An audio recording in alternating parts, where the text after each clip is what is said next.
Hello mga boss, magandang araw po sa inyo at pakikita ko lang po sa inyo itong aming i-convert sa back-to-back. So, ang sidecar na ito ay regular type po siya. Bali, tatluhan lang to.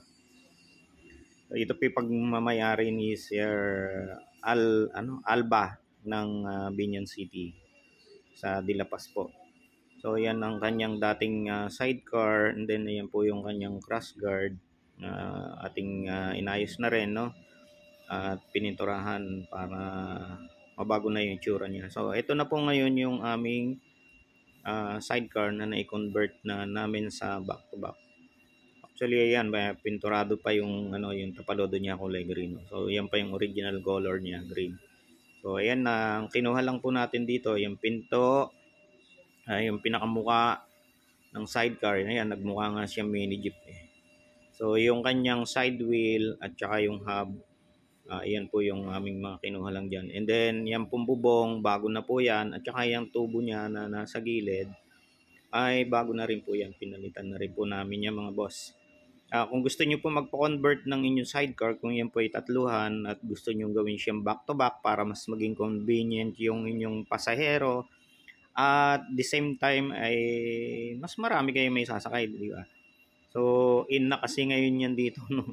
At marami na nagpapa-convert ng ganyan dahil lugi nga naman sila sa takbuhan. Tatlo lang sakay nila. Ito nga naman ay 5 plus sa sidecar asa mo taray 2, di 7. So lugi talaga, no. Lagi lamang ng 2. So ayan mga lads, nagpalit na rin kami ng flooring sa unahan at saka dito sa likuran. At pinalitan na rin po namin yung chassis niya kasi bulok na. So ito na po yung itsura ngayon nung siya ay nagawa na namin back to back. So mga lads, baka gusto niyo magpagawa ng ganito, convert natin ang inyong tatluhang sidecar sa back-to-back. Punta lang po kayo dito sa aming address sa number 144 Purok 1, Cardama Compound, Barangay Timbao, Binyan City, Laguna.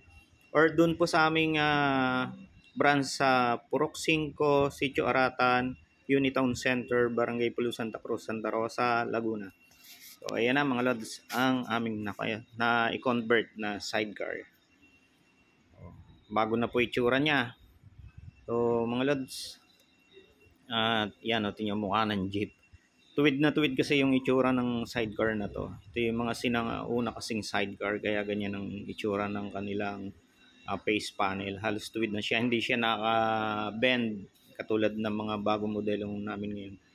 At yan nga po ay naglagay tayo ng ating sticker, ang Agmata Metalwork, no? Nandyan din po yung aking phone number at saka yung address sa sticker na yan.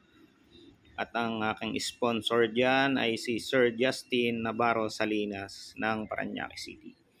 So mga lods, yan po. Kung gusto niyo magpagawa ng ganito, ipa-convert ang inyong sidecar, transformation, punta lang po kayo dito sa aming fabrication. Thank you for watching.